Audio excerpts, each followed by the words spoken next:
যারা বাপমার নামে কোরবানি দেয় কিন্তু তার কোরবানি দেয় না। তো বলে বাপমার নামে কোরবানি দিত না, অবশ্যই দিব।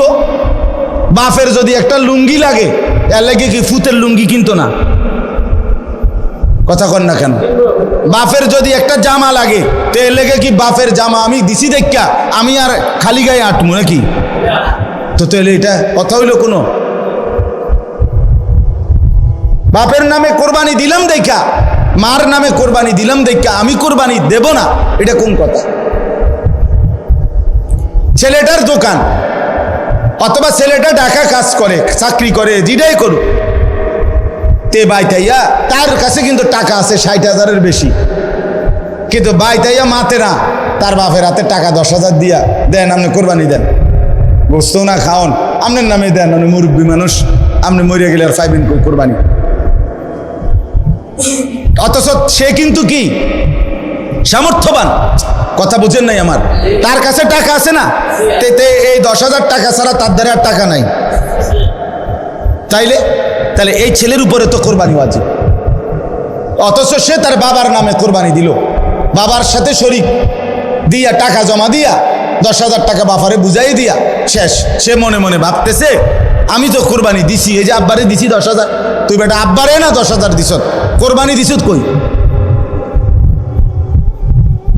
কোরবানি উপলক্ষে না 10,000 টাকা বাপেরে দিছ, তো তুমি তো সারা বছরই টাকা দাও, তো এখনো দিছো, এটা অসুবিধা কি? বাপমার খেদমত তুমি করবা না? বাপমারে তুমি দিবা না? বলেন কি পরিমাণ ছেলে যাদের কাছে টাকা আছে অথচ তারা কোরবানি দেয় না। বাইতাইয়ে নতুন জামা ফিন্দা ঈদগাহে মুসল্লা লইয়া নামাজ পড়তে যায়, কিত্তে যাও বেউকুফ, তুই হুতাতে না থাকবি, তুই গোস্ত আনলে গোস্ত খাইবি। আরে বেটা তোরে বেটা ঈদগাহ যাইতে কইছে কে বেটা? এত সকাল ঘুমে তুটছু কিত্তা তুমি? গোস্ত রান্ধা হইলে না উঠবা, তোমার তো উড়াইবেই তোমার আম্মা। এই জন্য এটা শরীয়তের বিধান। অনেক ছেলে আছে বালেগের উপরেই কোরবানি ওয়াজিব।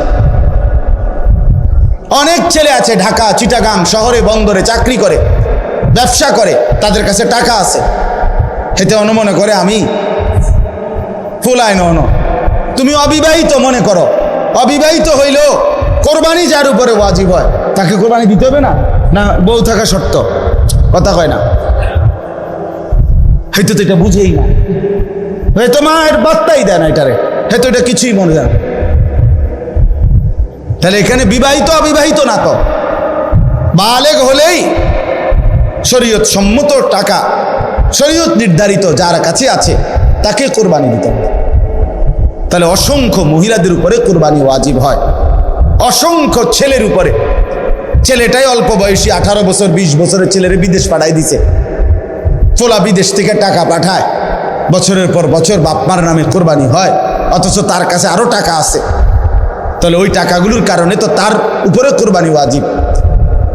এই জন্য দয়া করে বাপ, আরো অনেক মাসালা আছে, আমি শুধু বুঝায় বলবো। ওই 2 ভাই চাকরি করে অথবা 2 ভাই ব্যবসা করে, দোনো ভাইয়ের আলাদা 2টা দোয়ান, কিন্তু সংসারে একসাথে এমন আছে না?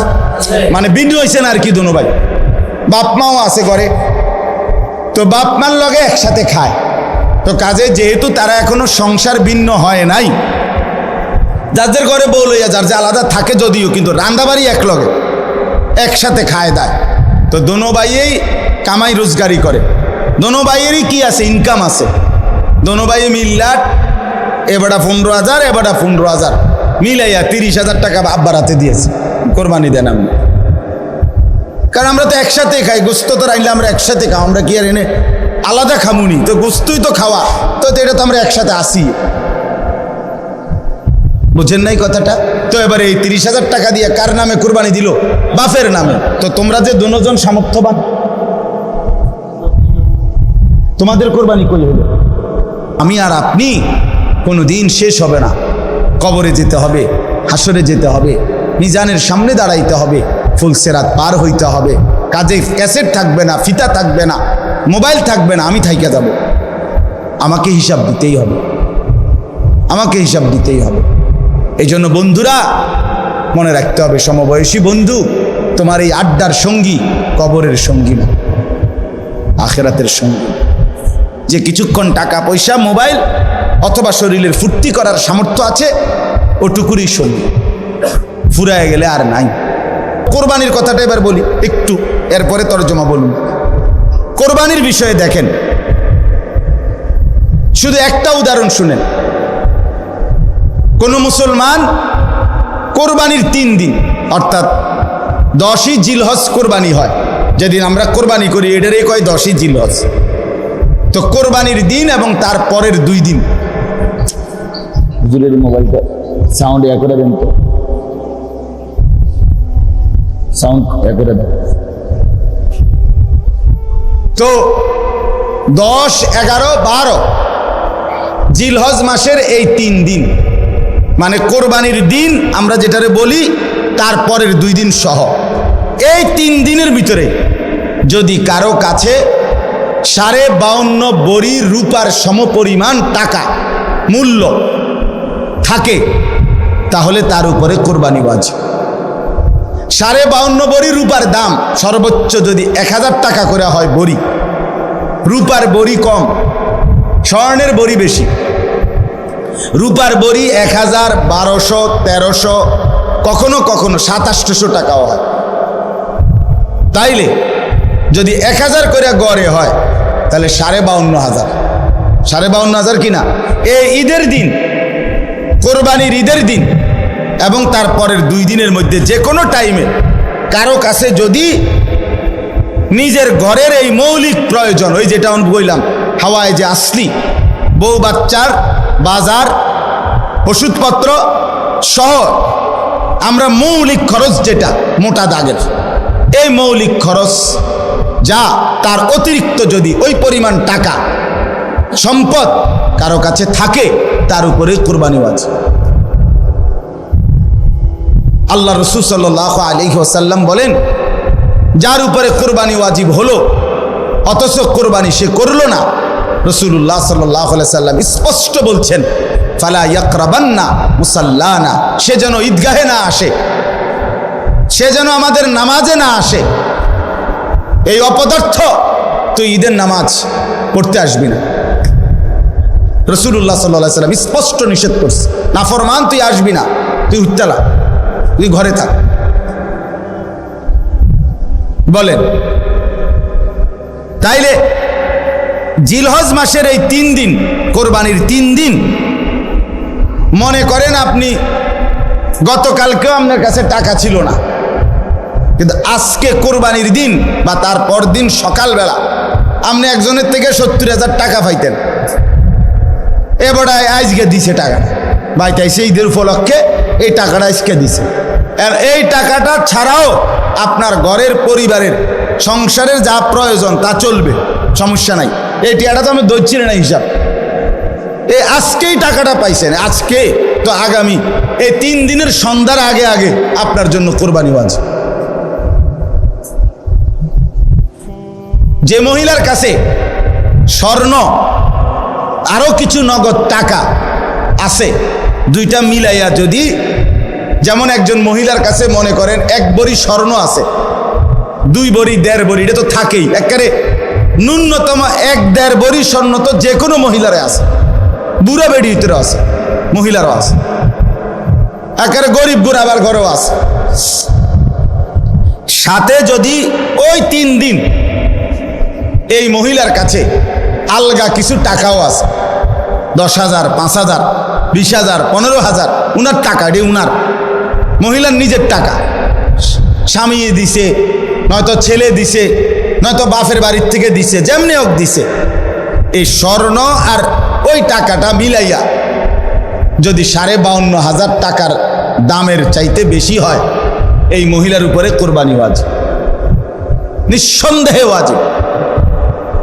তাইলে 1 বড়ি স্বর্ণের দাম তো হলো 80,000, ওনার কাছে আরো আছে 5,000 ব্যক্তিগতভাবে টাকা, তো 85,000 ধরেন, তো 85,000 টাকা 52,500-এর চাইতে কম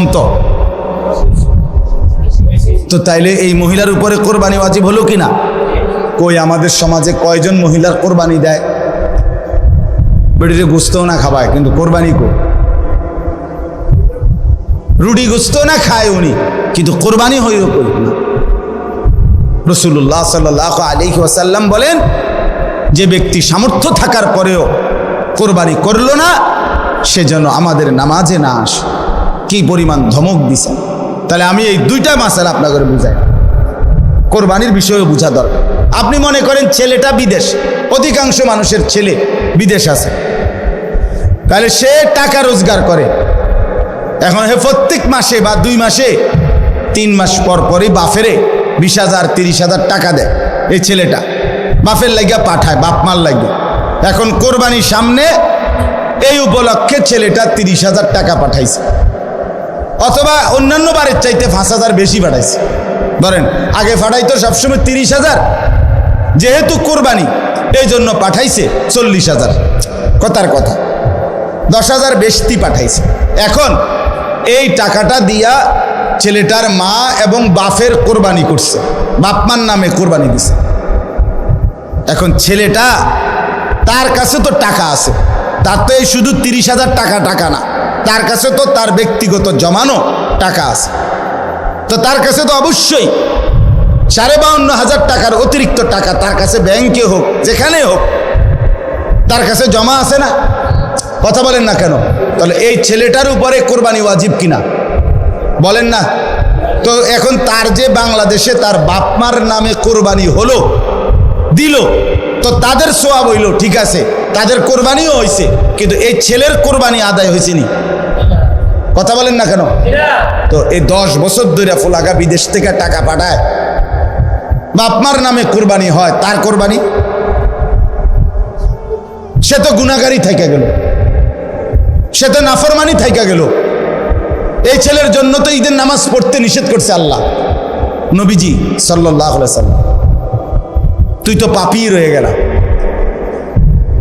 তাইলে বলেন কি পরিমাণ মুসলমান, এই চিন্তা হিসাব করিলে কত পরিমাণ প্রবাসী অসংখ্য এমন আছে যারা বাপমার নামে কোরবানি দেয় কিন্তু তার কোরবানি দেয় না। তো বলে বাপমার নামে কোরবানি দিত না? অবশ্যই দিব। বাপের যদি একটা লুঙ্গি লাগে, এর লাগে কি ফুতের লুঙ্গি কিনতো না? কথা কন না কেন? বাপের যদি একটা জামা লাগে, তো এর লেগে কি বাপের জামা আমি দিছি দেখা আমি আর খালি গায়ে আটমু নাকি? তো তাহলে এটা কথা হইল কোনো? বাপের নামে কোরবানি দিলাম দেখা, মার নামে কোরবানি দিলাম দেখা আমি কোরবানি দেব না, এটা কোন কথা? ছেলেটার দোকান অথবা ছেলেটা ঢাকা কাজ করে, চাকরি করে, যেটাই করুক, তে বাইতাইয়া তার কাছে কিন্তু টাকা আছে 60,000-এর বেশি, কিন্তু বাইতাইয়া মাতে না, তার বাপের হাতে টাকা 10,000 দিয়া দেন, আপনি কোরবানি দেন, গোস্ত না খাওন, আপনার নামে দেন, আপনি মুরব্বী মানুষ, আপনি মরিয়া গেলে আর পাইবেন কোরবানি। অথচ সে কিন্তু কি সামর্থ্যবান, কথা বুঝেন নাই আমার? তার কাছে টাকা আছে না, এই 10,000 টাকা ছাড়া তার দ্বারা আর টাকা নাই। তাহলে এই ছেলের উপরে তো কোরবানি ওয়াজিব, অথচ সে তার বাবার নামে কোরবানি দিল, বাবার সাথে শরীক দিয়া টাকা জমা দিয়া 10,000 টাকা বাপারে বুঝাই দিয়া শেষ। সে মনে মনে ভাবতেছে আমি তো কোরবানি দিছি, এই যে আব্বারে দিছি 10,000, তুই বেটা আব্বারে না 10,000 দিছ, কোরবানি দিছ কই? কোরবানি উপলক্ষে না 10,000 টাকা বাপেরে দিছ, তো তুমি তো সারা বছরই টাকা দাও, তো এখনো দিছ, এটা অসুবিধা কি? বাপমার খেদমত তুমি করবা না? বাপমারে তুমি দিবা না? বলেন কি পরিমাণ ছেলে যাদের কাছে টাকা আছে অথচ তারা কোরবানি দেয় না। বাইটাইয়ে নতুন জামা পিন্দা ঈদগাহে মুসল্লা লইয়া নামাজ পড়তে যায়, কিত্তে যাও বেউকুফ, তুই হুতাতে না থাকবি, তুই গোস্ত আনলে গোস্ত খাইবি। আরে বেটা তোরে বেটা ঈদগাহ যাইতে কইছে কে বেটা?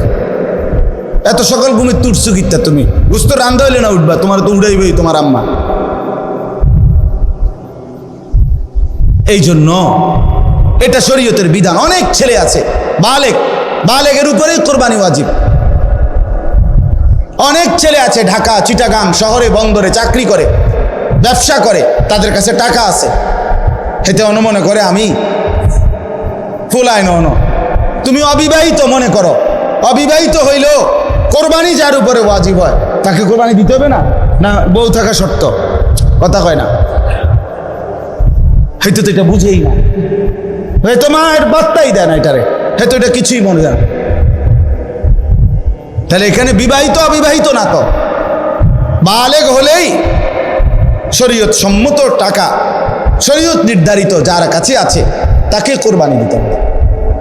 তাহলে অসংখ্য মহিলাদের উপরে কোরবানি ওয়াজিব হয়, অসংখ্য ছেলের উপরে। ছেলেটাই অল্প বয়সী 18 বছর 20 বছরের ছেলেরে বিদেশ পাঠাই দিছে, ফোলা বিদেশ থেকে টাকা পাঠায়, বছরের পর বছর বাপমার নামে কোরবানি হয়, অথচ তার কাছে আরো টাকা আছে। তাহলে ওই টাকাগুলোর কারণে তো তার উপরে কোরবানি ওয়াজিব। এই জন্য দয়া করে বাপ, আরো অনেক মাসালা আছে, আমি শুধু বুঝায় বলবো। ও 2 ভাই চাকরি করে অথবা 2 ভাই ব্যবসা করে, দোনো ভাইয়ের আলাদা 2টা দোয়ান, কিন্তু সংসারে একসাথে এমন আছে না? মানে ভিন্ন হয়েছে না আর কি, দোনো ভাই বাপ মাও আছে করে, তো বাপ মার লগে একসাথে খায়। তো কাজে যেহেতু তারা এখনো সংসার ভিন্ন হয় নাই, যাদের ঘরে বউ লইয়া যার যে আলাদা থাকে যদিও, কিন্তু রান্দাবাড়ি এক লগে একসাথে খায় দেয়। তো দোনো ভাইয়েই কামাই রোজগারি করে, দোনো ভাইয়েরই কি আছে, ইনকাম আছে। দোনো ভাই মিল্লাট, এবারটা 15,000 এবারটা 15,000 মিলাইয়া 30,000 টাকা আব্বার হাতে দিয়েছে, কোরবানি দেন আপনি। কারণ আমরা তো একসাথে খাই, গোস্ত তো রাইলে আমরা একসাথে খাও, আমরা কি আর এনে আলাদা খামুনি? তো গোস্তই তো খাওয়া, তো এটা তো আমরা একসাথে আসি, বুঝেন নাই কথাটা? তো এবারে এই 30,000 টাকা দিয়ে কার নামে কোরবানি দিল? বাপের নামে। তো তোমরা যে দুজন সামর্থ্যবান, তোমাদের কোরবানি কই হলো? এই 2 জন, তোমরা যে দুজনের উপরে কোরবানি ওয়াজিব হলো, তোমাদের কাছে তো 60,000 টাকা বা তদুর্ধ টাকা আছে, তো এটা তোমাদের ওয়াজিব কই? এটা কি গোশত খানা? শুধু কোরবানি মানে গোশত খাওয়া? তো এরকম অগণিত মানুষ ভুল করছে। আচ্ছা, যদি বয়ের মাসালা কোনটা? মনে করেন 7 শরিকের কোরবানি, 6 শরিক আলগা হয়ে গেছে, আর এইখানে যে একটা শরিকের মধ্যে এরা 2 জন শরিক হয়েছে, এই 2 ভাই, কিন্তু দোনো ভাইয়ের উপরে কোরবানি ওয়াজিব। দোনো ভাইয়ের সামর্থ্যের কারণে, মানে দোনো জনের কাছে টাকা আছে আলাদা আলাদা, এখন কোরবানি ওয়াজিব হলে এনে 2 জনের, একজনের না 2 জনের, তো আগের আছে আলগা 6 শরিক মনে করেন, আর এরা 2 ভাই মিল্লা টাকা দিয়া 1 শরিক লইল। তো দেখতে না আপনার কাছে মনে হইলো কয় শরিক? 7 শরিক, কিন্তু কোরবানি ওয়াজিব ওয়ালা শরিক মূলত হয়েছে কয়জন? তো একজনের কোরবানিও হবে। ইন্না আউওয়ালা বাইতিন উদিআ লিন-নাসি লাল্লাযী বিবাক্কাতা, হজ এটা মূলত করা হয় কাবা ঘরকে কেন্দ্র করে। কাকে কেন্দ্র করে? আল্লাহ তাআলাকে যদি প্রশ্ন করেন, আল্লাহ কাবাকে কেন্দ্র করে হজ কেন করতে হবে? নামাজ বাড়িঘরে হয়, রোজা যে যেখানে আদায় হয়, জাকাত যে যেখানে আছে সেখান থেকে দিলেই হয়, তো হজে কি কি করতে হবে? আপনি আমার এটা কোনায় ব্যবস্থা করি, কথা বুঝছেন কি না? নামাজ জাকাত রোজা যেহেতু এখানেই পালন করতে পারি, হজের জন্য এখানে যাইতে হবে কেন?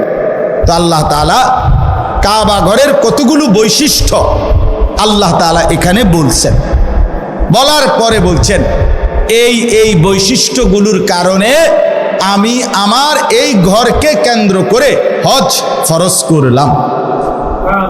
কি কি বৈশিষ্ট্য কাবার, যেটা আমনের বাড়িঘরে নাই, যেটা বাংলাদেশ চীন জাপানে নাই, যেটা মক্কার ওই কাবা ঘরে আছে, সেটা আর কোথাও নাই।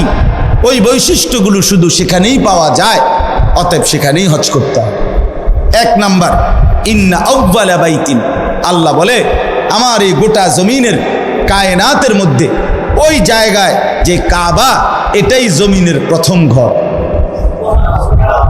জমিনের প্রথম। কাজেই এত বাই এত, দৈর্ঘ্যে কত, প্রস্থে কত, সব কিছু একেবারে ইঞ্চি মিলাইয়াও যদি পৃথিবীর অন্য কোথাও কেউ এমন একটা ঘর করে এবং এইভাবে কালো, যেই গিলাফটা কালো গিলাফ কাবা ঘরের মধ্যে লাগায়, এটা তো সৌদি আরবে কোম্পানিতে বানায়, একটা নির্দিষ্ট জায়গা আছে, ওরা সারা বছর এই গিলাফটা বানায়।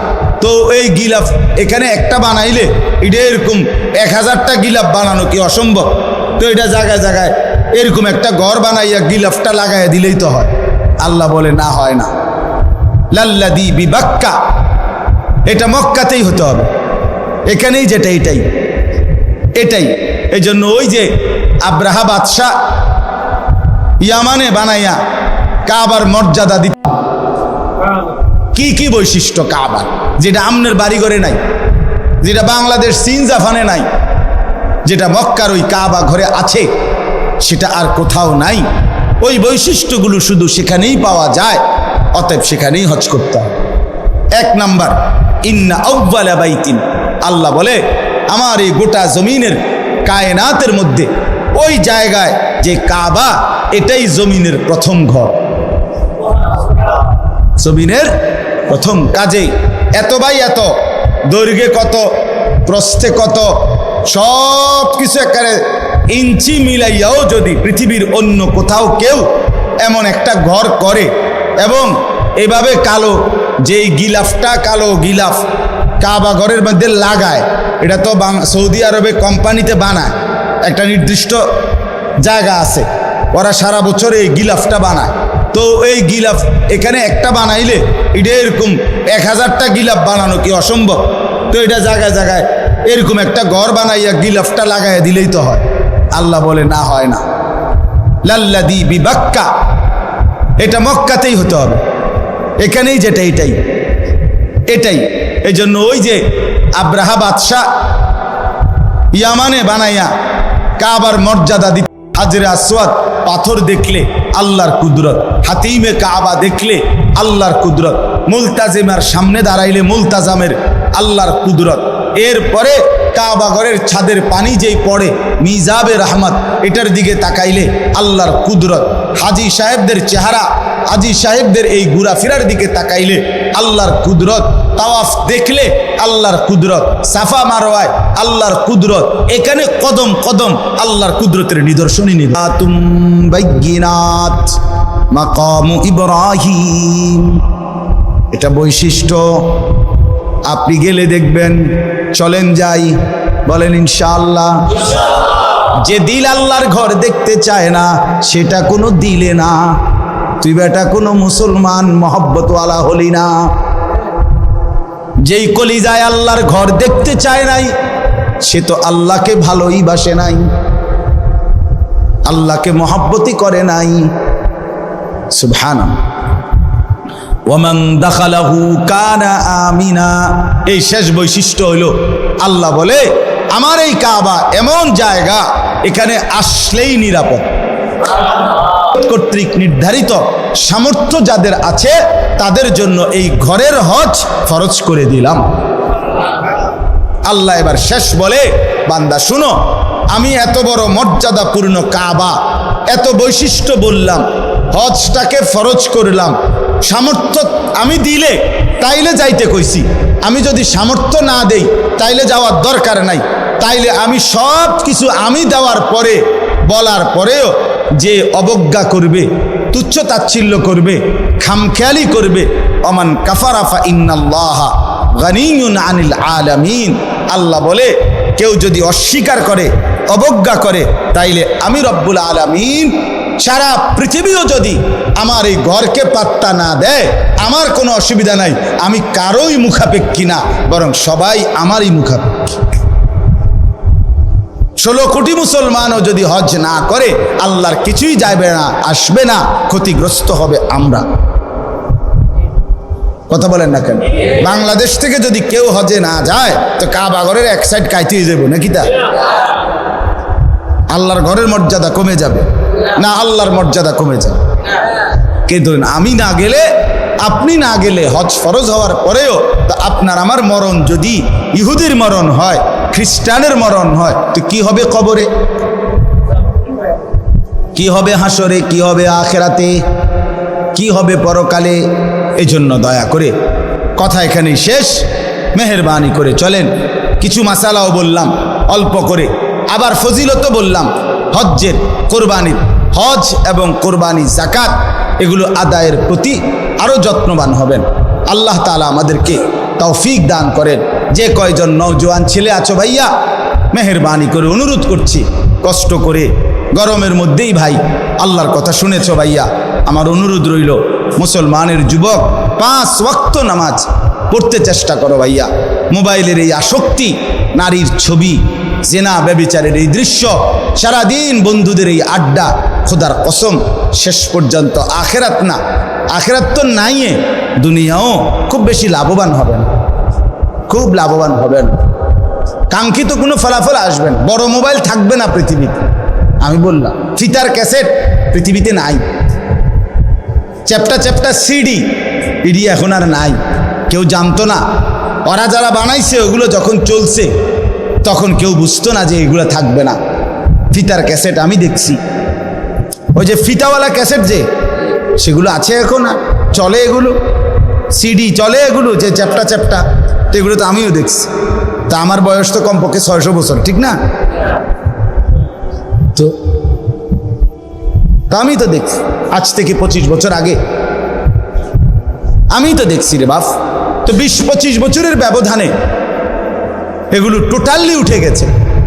এখন বাচ্চারা যদি মোবাইলে আরে ফিতার ক্যাসেট চিনাইতে হয়তো, তো মোবাইলে হয়তো টোয়াইয়া বাইর করে দেখান লাগবে যে এরুম আছে। এই জন্য বড় মোবাইল, এই প্রযুক্তি এগুলো থাকবে না। কিন্তু আমি আর আপনি কোনো দিন শেষ হবে না, কবরে যেতে হবে, হাসরে যেতে হবে, মিজানের সামনে দাঁড়াইতে হবে, ফুলসেরাত পার হইতে হবে। কাজে ক্যাসেট থাকবে না, ফিতা থাকবে না, মোবাইল থাকবে না, আমি থাইকা যাব। আমাকে হিসাব দিতেই হবে, আমাকে হিসাব দিতেই হবে। এই জন্য বন্ধুরা মনে রাখতে হবে, সমবয়সী বন্ধু তোমার এই আড্ডার সঙ্গী কবরের সঙ্গী না, আখেরাতের সঙ্গী। যে কিছুক্ষণ টাকা পয়সা, মোবাইল অথবা শরীরের ফুর্তি করার সামর্থ্য আছে, ওটুকুরই সঙ্গী, ফুরায় গেলে আর নাই। আল্লাহ তাআলা আমাদের প্রত্যেককে তৌফিক দেন, কবুল করেন, আমিন। সুবহানাল্লাহি ওয়া বিহামদিহি। আল্লাহ শিফা। হুজুর আপনি দোয়া করেন। আলহামদুলিল্লাহি রাব্বিল আলামিন। আল্লাহুম্মা আনতাস সালাম ওয়া মিনকাস সালাম। সামনের জীবন আরো বেশি নেক আমলের তৌফিক দেন, ঈমান আমলের দৌলত দেন, তাকওয়া তাহারাতের জিন্দেগি দান করেন। আল্লাহ আমাদের প্রত্যেকের জীবন কবুল করে নেন। এলাকার সমস্ত কবরবাসীদেরকে মাফ করে দেন, কিয়ামত পর্যন্ত কবরের আযাব মাফ করে দেন। আল্লাহ জীবনটা সুন্দর করে দেন, আখিরাত সুন্দর করে দেন। জওয়ান যুবক ছেলেগুলোকে নামাজি বানিয়ে দেন। মুরব্বী বাবা চাচাদেরকে আরো বেশি নেক আমলের তৌফিক দেন। মা বোনদেরকে পর্দা পুশিদা দান করেন।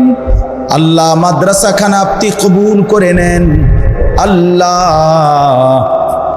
মাদ্রাসাটা আপনি কবুল করে নেন। আপনি চাইলে সবই হবে, আপনি না চাইলে কিছুই হবে না।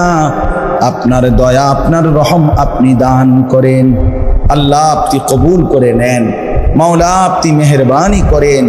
আজকের এই ইসলাহি মজলিস আপনি কবুল করে নেন। আল্লাহ এই তালিমুস সুন্নাহ মাদ্রাসা আপনি কবুল করে নেন। আল্লাহ আয় আল্লাহ এত বড় বুজুর্গ আল্লাহ ওয়ালা হুজুর, আল্লাহ ওনার হায়াতকে হায়াতে তয়্যিবা আফিয়া দান করেন, সুস্থতার হায়াত দান করেন। আল্লাহ এই মহল্লার এলাকার আশপাশের যতজন এসেছে প্রত্যেককে উত্তম বরকত দান করেন। মাদ্রাসার তামাম জরুরত আপনি পূরণ করে দেন। ছাত্র উস্তাদ আরো মিলায়া দেন। যারা আছে তাদেরকে ইখলাস ও তাকওয়া দান করেন। বাচ্চাগুলো আল্লাহ তাদেরকে হাফেজ আলেম মুত্তাকি বানায়া দেন। আয় আল্লাহ আপনি আমাদের সমস্ত অসুস্থ বিমারি যারা শিফা করে দেন। মৌলানা সলিমুল্লাহ তার বোন জামার জন্য দোয়া চাইলেন এই মাত্র। আল্লাহ আপনি শিফায়ে কামেলা আজেলা দান করেন। আল্লাহ আমাদের প্রত্যেকেরই কম বেশি অসুস্থতা আছে, আল্লাহ আপনি শিফায়ে কামেলা আজেলা দান করেন। আপনার গোলামি আর বন্দিগি করার তৌফিক দান করেন। মাওলা আল্লাহ আপনার কাছে কলিজার ভিতর থেকে ফরিয়াদ করছি, এই মুহূর্তে কত লক্ষ হাজি আপনার ঘরের চারদিকে ঘুরছে।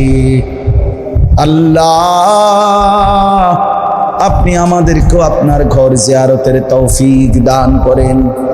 এই চোখে আপনার ঘর দেখবো মাওলা, আপনি তৌফিক দান করেন।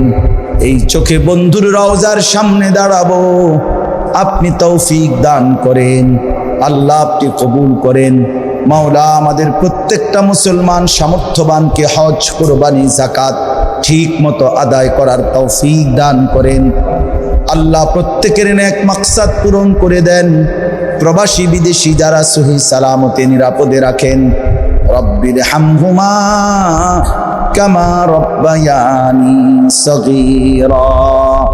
সুবহান রাব্বিকা রব্বিল ইজ্জাতি আম্মা ইয়াসিফুন ওয়া সালামুন আলাল মুরসালিন ওয়ালহামদুলিল্লাহি রাব্বিল